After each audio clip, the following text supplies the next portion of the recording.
Hi, welcome back to my channel. I hope you're having an amazing, wonderful Veterans Day, honoring our military and all they have done for our country.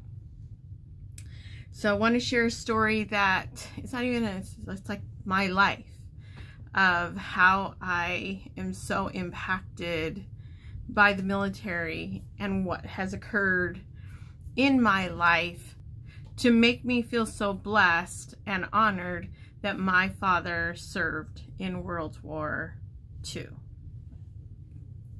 And there's a lot that goes behind this. And one of the things that my father would have never said is that he's a, quote, winner for coming home. He actually never really talked about his experiences. And so what I shared today is actually stuff that I witnessed because of what he sacrificed.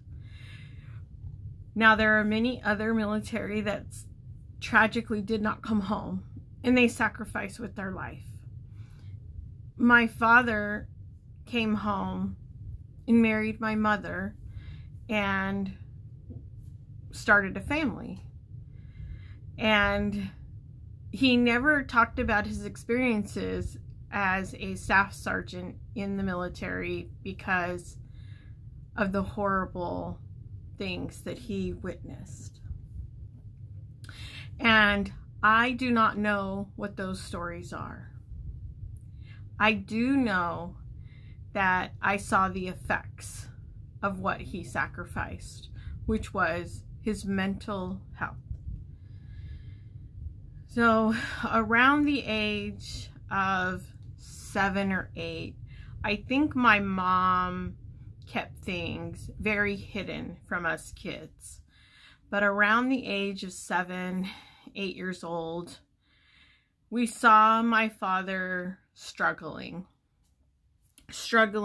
really hard.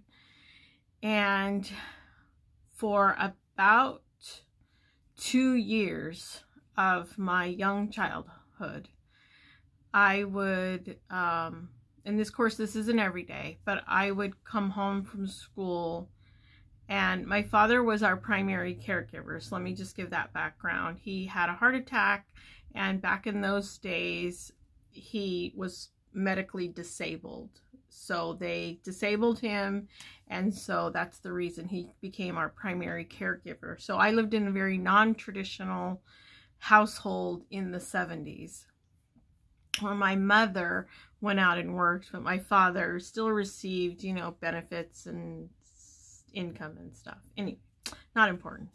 Anyway, I remember coming home and from school, and I was the youngest, so I got out of school earlier than my brothers, and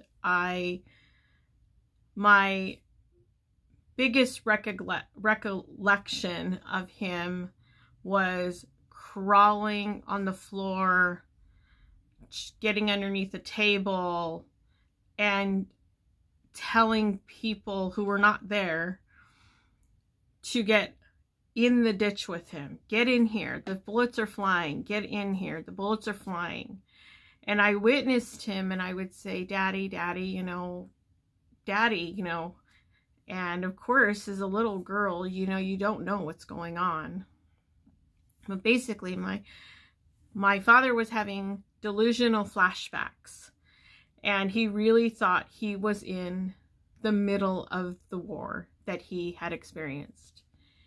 And so we basically knew the telephone number, because there wasn't 911 back then, of the police and the medical and whomever we needed, fire department.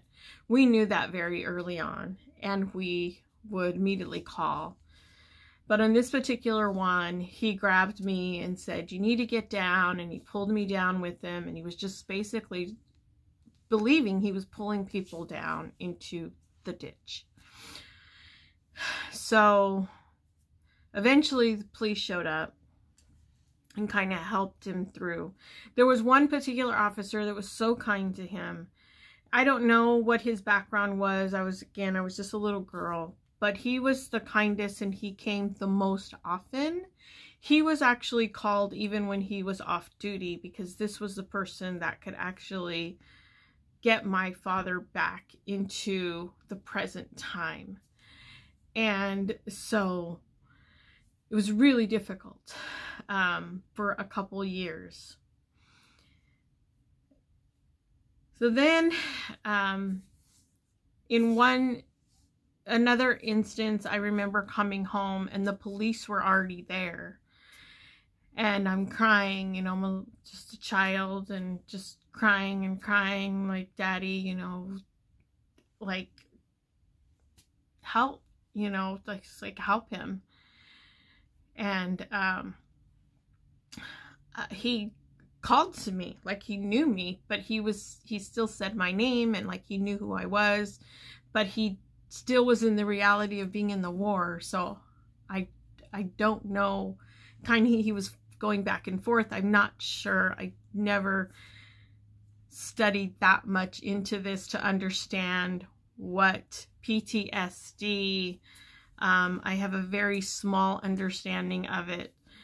And so I couldn't help but understand it as an adult, and I tried desperately, but unless you're experiencing it as he had, it was very difficult for him. And I knew he struggled with this. I knew he wanted to be a good father. I knew he wanted to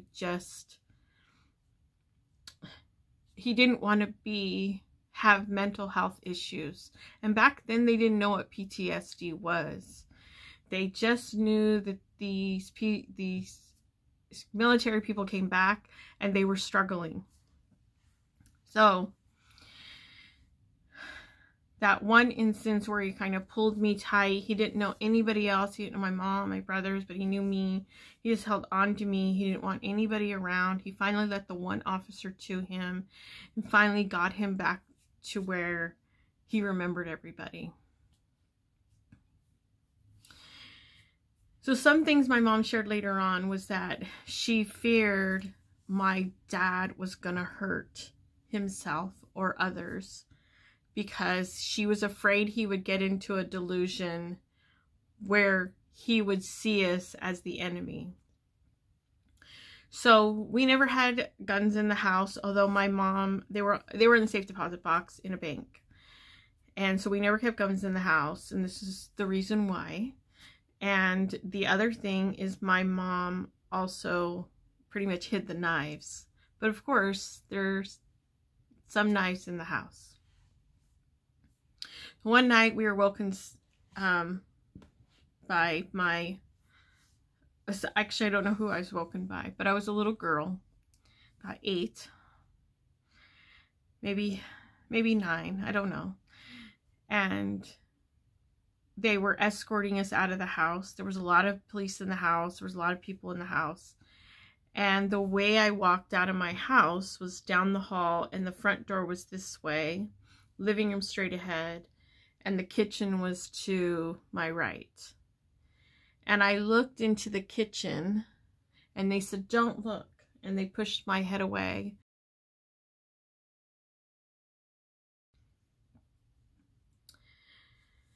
So it was probably one of the hardest things that I lived through. And I can imagine what he was living through. But all he wanted to do was end his suffering from seeing all the visions from what he experienced. And he came home. There are many others that came home that experienced this, and many others that did not, and were tortured, humiliated, and left to die. Others that came home from the torturing have recently been ridiculed. I can say my father never thought he was a winner from what he did and what he wanted to do for his country. He just knew he needed to serve and be there to protect whomever he could, to protect the rights of all of us, and for our freedom.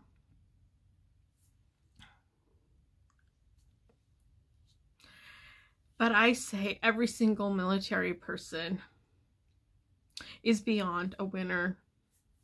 There are heroes, and they should be honored every single day.